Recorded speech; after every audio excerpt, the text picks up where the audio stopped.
community members are coming together today for a celebration of life for the Maine game warden who died on duty last week. Yeah, Joshua Tibbetts killed in a plane crash in Avon, and our Katie Delaney joining us for the details of the ceremony and how Tibbetts is being remembered. Hey, Katie. Yeah, Lee and Sharon, Joshua Tibbetts was a game warden for 18 years. 3 of those he served as a warden service pilot. He was 50 years old. Last week, the law enforcement community honored Tibbetts by lining the streets in Augusta and Newport as Tibbetts' body was transferred. Officers, deputies, wardens, community members, and Tibbetts' family will pay their respects today. The Maine Department of Inland Fisheries and Wildlife is holding a ceremony in Bangor to honor Tibbetts' life.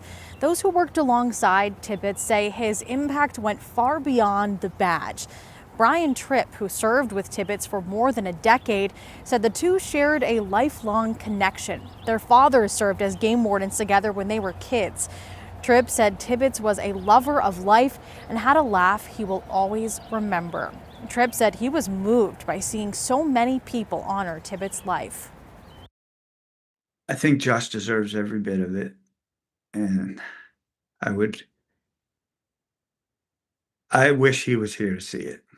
He was not just a great person, but he's a great pilot. He was a great friend, and he's a very proud dad.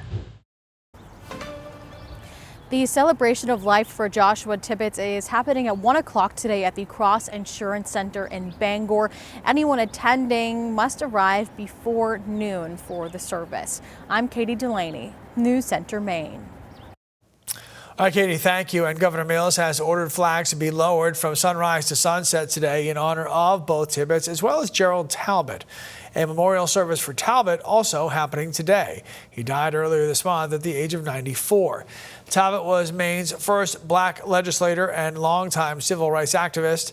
Friends say his legacy will live on through the people he mentored and through his family members who do plan to continue his work. He's just a special human being. He believes in what should be, could be. The icing on the cake is his own children and how they still stand up for the things that he ingrained in them.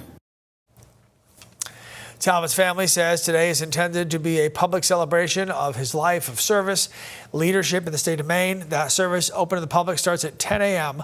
It'll be at Merrill Auditorium in Portland. Also, you could watch it live on our web stream, our website and our streaming app.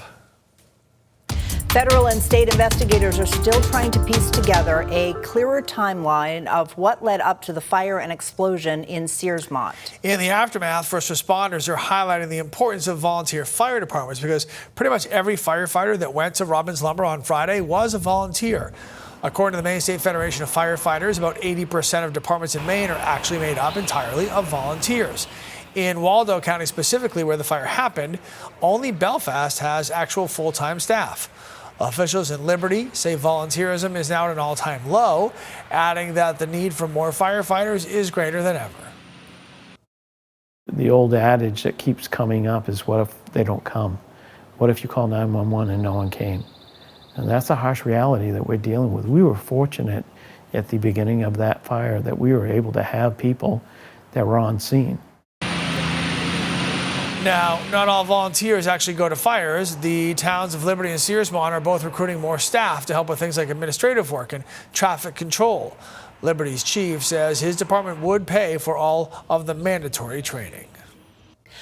Groups are also stepping in to support first responders as they recover from the explosion. Volunteers with Canteen 19 are providing food, water, and other supplies to crews working long hours.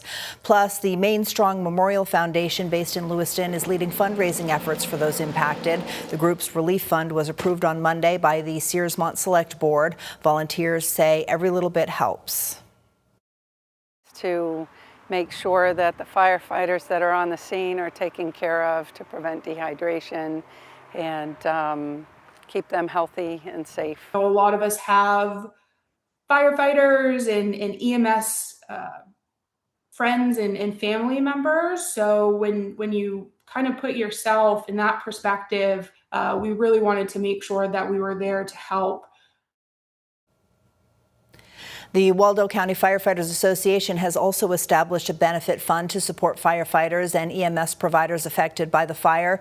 You can find the address to mail donations on our website.